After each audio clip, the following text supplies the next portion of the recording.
فرضاً سوال اینو به ما داده، میگه اینو رسمش کن یا اینو حلش کن. خب من 3 تا گام دارم. گام اول خب باید بفهمم سهمی اینطوریه یا اینطوریه شکل کلیش. خب از کجا بفهمم کدومه؟ به ضریب x2 نگاه میکنم. ضریب x2 چیه؟ یکه، عدد مثبتیه، پس این شکل کلی ماست، پس اینه. بعد این یه تیکه، درست؟ بعد من میام نقطه‌ای که محور ارزها محور عمود رو قطع میکنه، بذار من محور رو بکشم اینجا. درست؟ نقطه‌ای که محور ارزها رو عمود رو قطع میکنه پیدا کنم. اون کدوم نقطه است؟ نقطه‌ای که x نداره، این. پس اینجاست. پس از اینجا قرار رد بشه. حالتش هم که اینطوریه، درست؟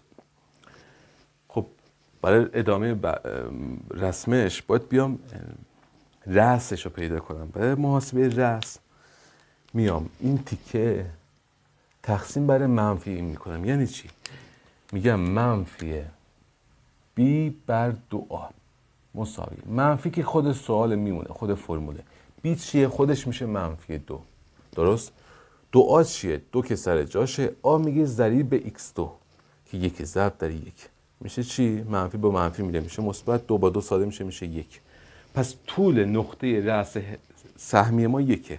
همین 1 رو میام میذارم روی این معادله. میشه چی؟ میشه y مساوی 1 به توان 2 منهای 2 در 1 منهای 8. خب محاسبش میکنیم. 1 به توان 2 میشه 1، 2 ضرب 2 میشه 2. حلش کنم میشه منفی 9. پس نقطه 1 و منفی 9 رأس هرم ماست، رأس سهمی ماست. یعنی نقطه 1 و نقطه منفی 9 اینا رو به هم وصلش کنم، اینجا میشه چی؟ اینجا میشه رأس هرم، رأس سهمی. یعنی از اینجا میاد برمیگرده، یا اینطوری میاد از اون نقطه برمیگرده یا اینطوری. خب چون ضریب x2 مثبت بوده اینطوریه، پس همچین چیزیه، پس اینطوریه. ولی وقتی برمیگرده باید از این نقطه رد بشه. اون نقطه کجاست؟ همون از مبدأ. یه مثال دیگه از همین بزنم که خیلی مهمه، توی فیزیک هم به دردت میخوره، رد میشه. و اگه فرضاً سوال بیاد به ما از ما بپرسه که این نقاطی که محورها رو قطع کرده کجاست؟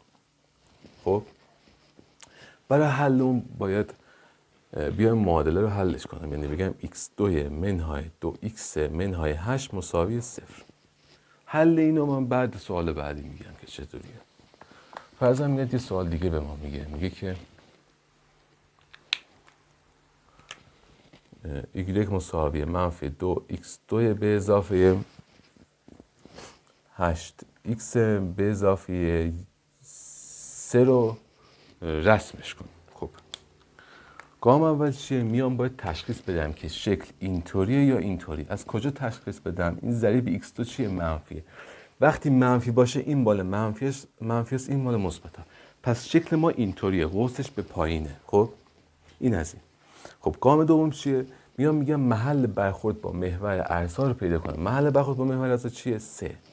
پس شکل ما اینطوری شد. اینو من پاکش میکنم. شکل که اینطوریه و از 3 هم رد میشه. من 3 رو علامت کنم اینجا. از اون باید رد بشه. خب بعد میام حالا چیکار کنم؟ باید رأس هرم رو پیدا کنم، رأس سهمی، یعنی این نقطه رو پیدا کنم که رأسش کجاست. برای پیدا کردن رأس من اگه اینو A بذارمش، اینو B بذارمش، فرمول ما چیه؟ فرمول ما اینه که منفی B بر 2A. انقدر اینو بنویس واسه خودت که ملکه ذهنت بشه، چون خیلی مهمه. میام جاگذاریش میکنم. منفی که خودش روی سوال هست میمونه سر جاش. B چیه؟ 8. 2 که سر جاشه ضرب داره. A چیه؟ 2. خب ببخشید A منفی 2 اشتباه کردم من. A منفی 2 منفی شدم منفی 2. خب منفی با هم دیگه برن، 2 با 2 میشه 4، سادهش کنیم میشه 2. پس طول نقطه رأس هرم 2. اینم 2.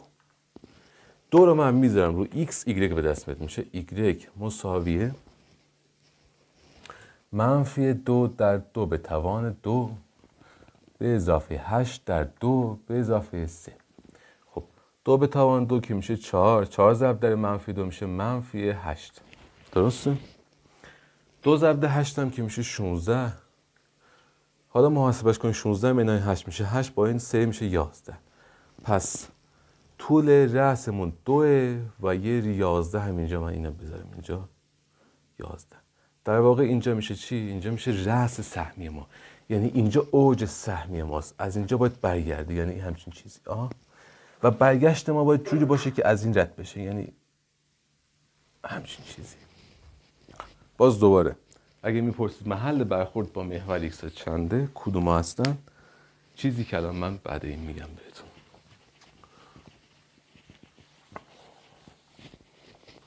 بعضا یه خطی به ما داده، یه معادله‌ای به ما داده، میگه ایگرگ مساویه x2 منهای 5 x منهای 6 به اضافه 6.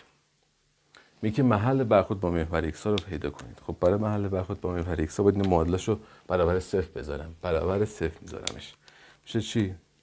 میشه x2 منهای 5 x به اضافه 6 مساوی 0.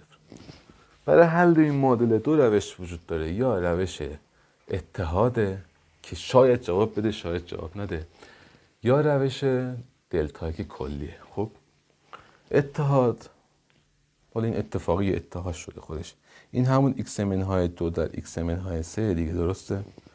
خب برابر 0 قرار میدم. وقتی دو تا پرانتز ضربشون میشه 0، یا این 0 یا این 0، یا این 0 که میشه x منهای 2 مساوی 0، x مساوی 2، این یه نقطه، یعنی از نقطه 2 رد میشه، یا این 0 x منهای 3 مساوی 0، x مساوی 3، این هم نقطه دوم ما. خب یعنی اگه رأس سهمی ما این باشه، از نقطه 2 و 3 رد میشه، از نقطه 2 و 3 رد میشه. خب شکلش اینطوریه یا اینطوریه؟ چون ضریب مثبت اینطوریه، پس از این دوتا رد میشه و اینطوری میره. حالا من بد کشیدمش تا حدودی میشه اینو حدس زد که چیه. خب روش دلتا هم بهتون بگم که واسه هر سوالی میشه استفادهش کرد. فرضاً اگه این بود x2 منهای 7 x به اضافه 3، خب اینو دیگه نمیشد با روش اتحاد رفت، هیچ اتحادی وجود نداره. پس روش دلتا رو باید همیشه یاد بگیریم. روش دلتا میاد چی میگه؟ میگه اگه این باشه a، این باشه b، این باشه c، خیلی مهمه دلتا. دلتا ما میشه b2 منهای 4ac. ما اینو محاسبش میکنیم. 3 حالت داره، یا دلتای ما کوچکتر از 0 میاد، خیلی مهمه، دلتا مساوی 0 میاد، یا دلتای ما بزرگتر از 0 میاد. وقتی دلتا کوچکتر از 0 بیاد، من اینجا می نویسمش، معادله جواب ندارد. به عبارتی محور x رو قطع نمیکنه. از این یه سوال خیلی مهم من قراره بنویسم که تو کنکورم بیاد. وقتی دلتا کوچکتر از 0 معادله جواب نداره، پس محور x ها رو تو هیچ جایی قطع نمیکنه. پس اگه سوال گفت چیکار کنیم که یه سهمی کلا بالای محور x باشه یا کلا زیر محور x باشه، باید دلتاش منفی بیاد. خب اگه دلتا بیاد 0، معادله فقط یه جواب داره، فقط یک جواب دارد که این حالتی که مماسه. پس این چی شد؟ حالت اول اینه که فرضاً سهمی یا اینه یا اینه، هیچ نقطه‌ای توی محور قطع نمی‌کنه محور ایکس رو. ولی وقتی دلتا مساوی 0 باشه، میاد بر محور مماس میشه. فرضاً میاد اینطوری مماس میشه یا اینطوری مماس میشه، روی محور ایکس مماس میشه، یعنی توی یه نقطه محور ایکس رو قطع میکنه. حالت دومم که دلتا بزرگتر از 0، حالتی که معادله دو تا جواب داره و حسابش میکنیم. خب این توضیحات کلی در مورد دلتا که خیلی مهمه، میایم دلتاش حساب میکنیم اینجا.